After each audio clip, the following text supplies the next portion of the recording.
Kasih karunia dan damai sejahtera dari Allah Bapa kita dan dari Tuhan Yesus Kristus menyertai kita. Saudara-saudara, kita akan melihat ketika orang banyak mengikuti Yesus dan mendengarkan apa yang dikatakan oleh Yesus kepada orang banyak yang mau mengikutinya. Jadi suatu kali Yesus sedang dalam perjalanan menuju ke Yerusalem.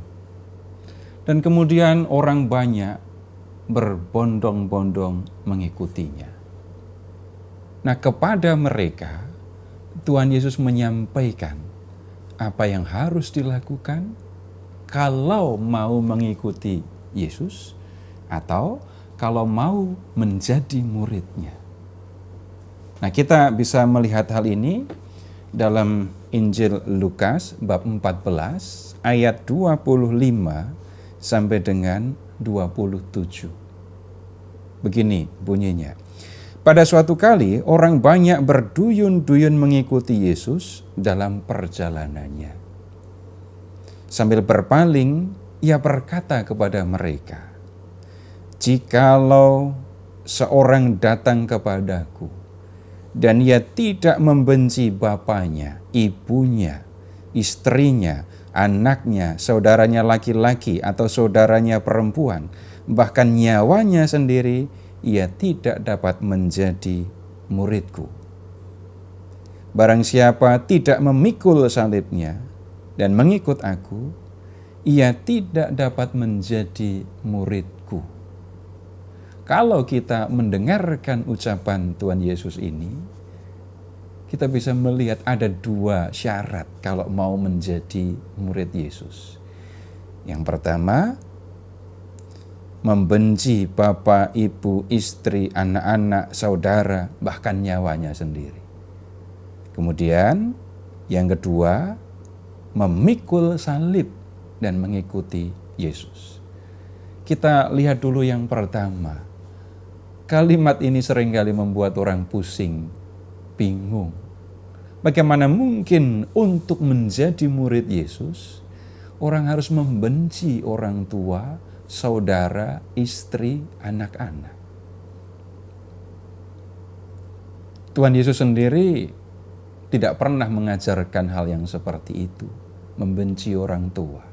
Bahkan sebaliknya, Tuhan mengatakan, orang harus mengasihi, menghormati orang tua.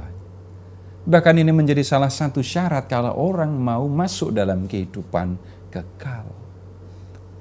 Tetapi mengapa Tuhan Yesus mengatakan hal yang seperti ini? Membenci orang tua, saudara, keluarga, bahkan nyawa. Nah, sebenarnya persoalannya ada di dalam kata Yunani yang digunakan.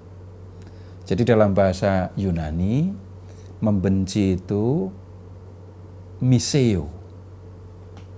Ini artinya membenci. Tetapi ingat, Tuhan Yesus dulu mengajar dalam bahasa Aram. Tetapi ketika Injil ditulis, yang digunakan adalah bahasa Yunani.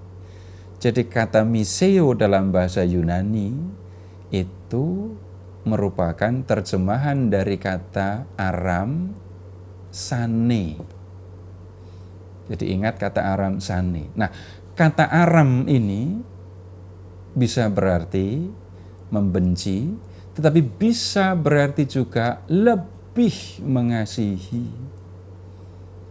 Jadi agak berbeda dengan bahasa Indonesia ya.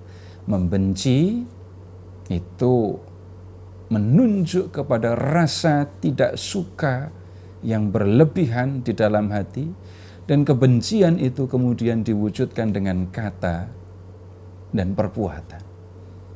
Nah, kata sane dalam bahasa Aram itu artinya begini. Seseorang lebih mengasihi A daripada mengasihi B. Jadi bukan membenci yang satu tetapi mengasihi yang lain. Tapi lebih mengasihi yang satu daripada yang lain. Nah, dengan memahami kata aram ini, sane, S-A-N-E, kita menjadi lebih mudah untuk mengerti ucapan Tuhan Yesus. Kalau mau mengikuti Yesus, kalau mau menjadi murid Yesus, maka orang harus mengasihi Yesus lebih daripada yang lain. Ini bukan sesuatu hal yang aneh. Saudara-saudara yang berkeluarga, itu bisa dikatakan lebih mengasihi istri, lebih mengasihi anak daripada mengasihi orang tua sendiri, kan? Nah, kurang lebih seperti itu memahaminya. Kalau mau menjadi murid Yesus, maka orang harus lebih mengutamakan Yesus. Lebih banyak mendengarkan apa yang dikatakan oleh Yesus, memperhatikan apa yang dilakukan, dan mengikuti apapun yang diperintahkan, apa yang diminta oleh Tuhan Yesus. Nah, para murid Yesus, 12 orang rasul, itu contohnya. Mereka meninggalkan orang tua, meninggalkan keluarga, untuk apa? Untuk memberitakan Injil seperti yang dikehendaki oleh Tuhan Yesus. Apakah mereka berpikir tentang apa yang akan mereka dapatkan, upah yang akan mereka peroleh? Tidak. Yang mereka pikirkan, yang mereka utamakan dalam hidup mereka adalah melakukan apa yang dikehendaki oleh Kristus, memberitakan kerajaan Allah kemanapun Tuhan menghendaki. Nah, kemudian syarat yang kedua kalau mau mengikuti Yesus, itu adalah memikul salib. Seperti yang dilakukan oleh Tuhan Yesus? Ya, dalam arti tertentu seperti yang dilakukan oleh Tuhan Yesus.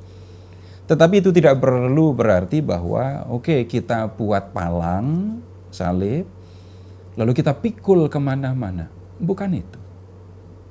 Tuhan Yesus mati di kayu salib karena melakukan kehendak Bapa, karena mengasihi manusia. Jadi Bapa menghendaki supaya manusia masuk dalam kehidupan kekal, dan karena itu Yesus mempersembahkan diri di kayu salib. Dan itu juga dilakukan karena Tuhan Yesus juga mengasihi manusia. Jadi karena melakukan kehendak Bapa dan karena mengasihi manusia, Tuhan Yesus mengambil putusan untuk berani menanggung penderitaan. Jadi ini bukan ajakan supaya orang mencari penderitaan. Ini bukan kalau mau ikut Yesus harus menderita, mencari penderitaan. Bukan. Kalau orang mau mengikuti Yesus, kalau orang mau menjadi murid Yesus, maka yang harus diingat adalah melakukan kehendak Bapa seperti Yesus dan mengasihi sesama seperti Yesus. Kalau melakukan kehendak Bapa dan kalau mengasihi sesama itu mendatangkan kesulitan, mendatangkan penderitaan, maka seorang murid akan siap untuk menanggungnya. Dia tidak akan mengeluh karena kesulitan yang dihadapinya, tetapi dia akan bergembira. Kenapa? Saya bisa melakukan sesuatu yang sama dengan yang dilakukan oleh Yesus, guru saya, Tuhan saya, penyelamat saya, yang saya ikuti jalan hidupnya. Ini yang harus menjadi kegembiraan bagi setiap orang yang mengikuti Yesus. Terpujilah Allah, Bapa yang mengasihi kita, yang telah mengaruniakan anaknya yang tunggal untuk menyelamatkan kita, dan yang telah mengutus Roh-Nya yang kudus untuk menuntun kita di jalan keselamatan.